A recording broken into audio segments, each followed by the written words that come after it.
আসসালামু আলাইকুম। আজকের পর্বে আপনাদেরকে ভীষণ মজার এবং হেলদি দুটো সালাদ তৈরি করে দেখাবো। এবারের রমজানে প্রতিদিনের ইফতারে এই সালাদ দুটো আমি ঘুরিয়ে ফিরিয়ে রাখি আর আমার খুবই পছন্দের।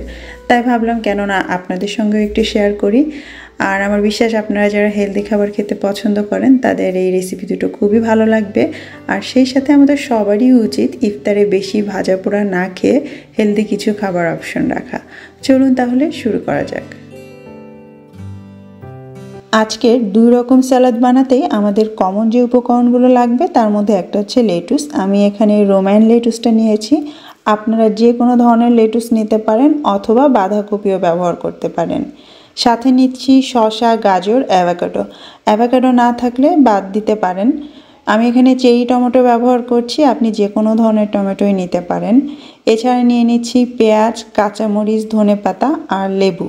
আমি এই সিম্পল উপকরণগুলো দিয়েই দুটো স্যালাদের বেস তৈরি করব। আপনি চাইলে কিন্তু এর সাথে আপনার পছন্দ মতো অন্য আরও যে কোনো ধরনের সবজি ব্যবহার করতে পারেন, যেমন ক্যাপসিকাম, বিটরুট, যেটা আপনার পছন্দ।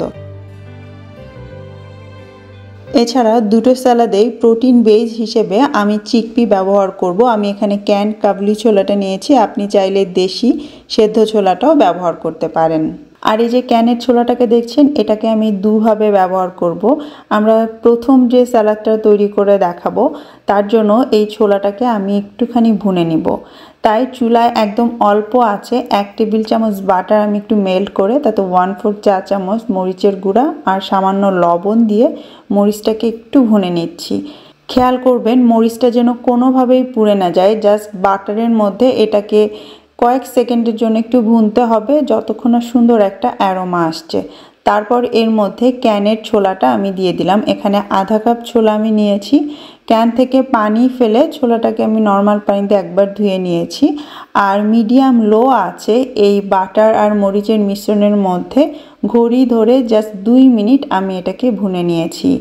আপনি চাইলে এভাবে করতে পারেন, এতে করে স্যালাডটা খেতে বেশি টেস্টি হয়। আর যদি না চান তাহলে বাদও দিতে পারেন। এছাড়া প্রথম যে স্যালাডটা আমরা তৈরি করব তার জন্য আমি মাঝে মধ্যে কিছু সবজিও ব্যবহার করি। কোনো দিন বেগুন, কোনো দিন ক্যাপসিকাম। যেদিন আমার মনে হয় যে আজকে আমি এই সবজিটা স্যালাডে খাবো, তো ম্যাক্সিমাম দিনই সেটা বেগুন থাকে, কারণ বেগুনের টেস্টটা বেশি ভালো আসে। তো আমি যেটা করি, বেগুনটাকে ধুয়ে নিয়ে ছোট ছোট ডাইস করে এভাবে কেটে নিই। আপনি আপনার পছন্দের যে কোনো সবজি এভাবে ছোট করে কেটে নেবেন। এখন এই বেগুনটাকে আমরা হালকা করে একটু ফ্রাই করে নিব। অবশ্যই এগুলোকে আমরা ডুবো তেলে ফ্রাই করব না। যে প্যানে আমরা ছোলাটাকে একটু ভুনে নিয়েছিলাম তার মধ্যেই আমি 1 টেবিল চামচের মতো একটু অলিভ অয়েল দিয়ে দিলাম। আর তেলটা ভালো মতো গরম হলে তারপর এর মধ্যে আমি 1/4 চা চামচ দিয়ে দিচ্ছি লবণ এবং সেই সঙ্গে টুকরো করে কাটা বেগুনগুলো। আর চুলার আঁচটা থাকবে মিডিয়াম আঁচে এইভাবে নেড়ে চেড়ে আমরা বেগুনটা পুরোপুরি সেদ্ধ হওয়া পর্যন্ত বা একটু হালকা ভাজা হওয়া পর্যন্ত নেড়ে নিব। আর এটা করতে আমার সময় লেগেছে এক্স্যাক্টলি 5 মিনিট। যখন দেখবেন বেগুন থেকে তেলটা ছেড়ে আসছে তখন এটাকে নামিয়ে নিতে হবে। এবারে আমরা একটা ড্রেসিং তৈরি করে নিব। তার জন্য একটা বাটিতে আমি প্রায় 1.5 টেবিল চামচ নিয়ে নিচ্ছি অলিভ অয়েল। সাথে আমি অর্ধেকটা লেবুর রস দিয়ে দিচ্ছি। এখানে প্রায় 1.5 চা চামচের মতো লেবুর রস হয়েছে। তারপর ছোট্ট 1 কোয়া রসুন মিহি কুচি করে দিয়ে দিলাম। 1 টেবিল চামচের মতো ধনেপাতা কুচি দিয়ে দিচ্ছি। সাথে দিচ্ছি লবণ 1/4 চা চামচ দিয়েছি এবং সামান্য একটু গোলমরিচের গুঁড়ো। আর এই সমস্ত কিছু একসঙ্গে 1 মিনিট ধরে একটু ফেটে নিলে আমাদের ড্রেসিংটা একদম রেডি হয়ে যাবে। এবারে মিক্সিংয়ের পালা। তার জন্য একটা বোলে আমি 1/3 কাপ করে লেটুস, শসা আর টমেটো নিয়ে নিচ্ছি। খেয়াল করছেন হয়তো সবগুলোই আমি একই রকমভাবে কিউব করে কেটে নিয়েছি। 1/4 কাপ করে দিচ্ছি গাজর আর পেঁয়াজ কুচি। আপনি যেরকম ঝাল খান সেই হিসেবে কাঁচামরিচটা আপনাকে এখানে ব্যবহার করতে হবে। আমি অর্ধেকটা কাঁচামরিচ নিলাম।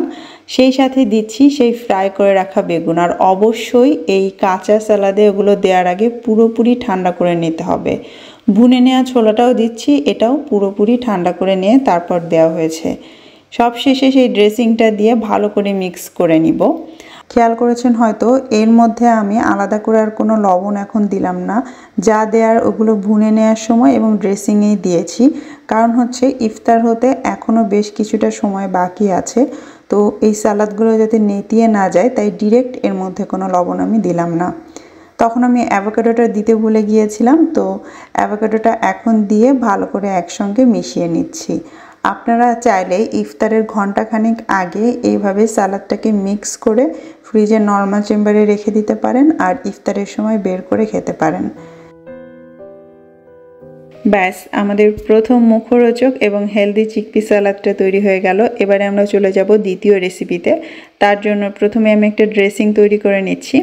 একটা বাটিতে আমি 3 টেবিল চামচ নিয়ে নিচ্ছি মায়োনিজ, সাথে 2 টেবিল চামচ দিচ্ছি ইয়োগার্ট। আপনারা যারা মায়োনিজ এখানে না খেতে চান তারা শুধুমাত্র ইয়োগার্ট দিয়েও ট্রাই করতে পারেন, তবে মায়োনিজ দিলে টেস্টটা অনেক বেশি ভালো আসে। সাথে বাকি অর্ধেকটা লেবু দিয়ে দিলাম চিপে। 1/4 চামচ করে দিয়ে দিচ্ছি লবণ আর গোলমরিচের গুঁড়ো।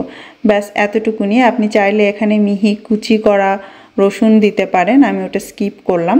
সব কিছু একসঙ্গে ভালো করে একটু ফেটে নিলেই আমাদের ড্রেসিংটা একদম রেডি। এবারে মিক্সিংয়ের জন্য আগের মতো একটা বোলে 1/3 কাপ করে আমি শসা, টমেটো আর লেটুস নিয়ে নিয়েছি।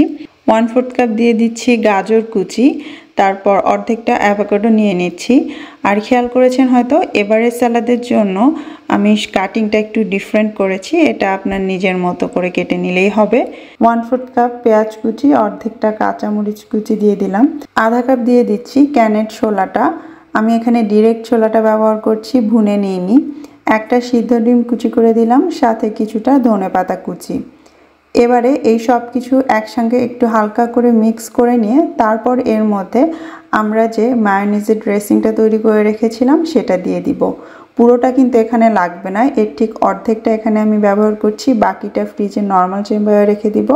আগামীকালের স্যালাদে আবার ব্যবহার করব। আর আপনি চাইলে কিন্তু এই স্যালাদটার মধ্যেও ভুনে নেওয়া ছোলাটা ব্যবহার করতে পারেন, আবার এভাবে ডিরেক্টলিও দিতে পারেন। আর খেয়াল করেছেন হয়তো এবারেও কিন্তু সরাসরি আমি কোনো লবণ দিইনি, এতে করে সালাদটা বেশি সময় ধরে ফ্রেশ থাকবে। পরিবেশনের আগে কিছুক্ষণ যদি ফ্রিজে রেখে দেন তাহলে সালাদগুলো খেতে বেশি ভালো লাগবে। দুটো সালাদই ভীষণ মজার, তবে আমার বেশি পছন্দ মায়োনিজের ড্রেসিং দেয় এই সালাদটা, একাই অনেকখানি খেয়ে ফেলা যায়। ব্যাস, আমাদের দুটো হেলদি এবং ইয়াম্মি সালাদ তৈরি হয়ে গেল। কোনটা আপনার বেশি ভালো লেগেছে কমেন্ট করে অবশ্যই জানাবেন। ভালো থাকবেন সবাই, আল্লাহ হাফেজ।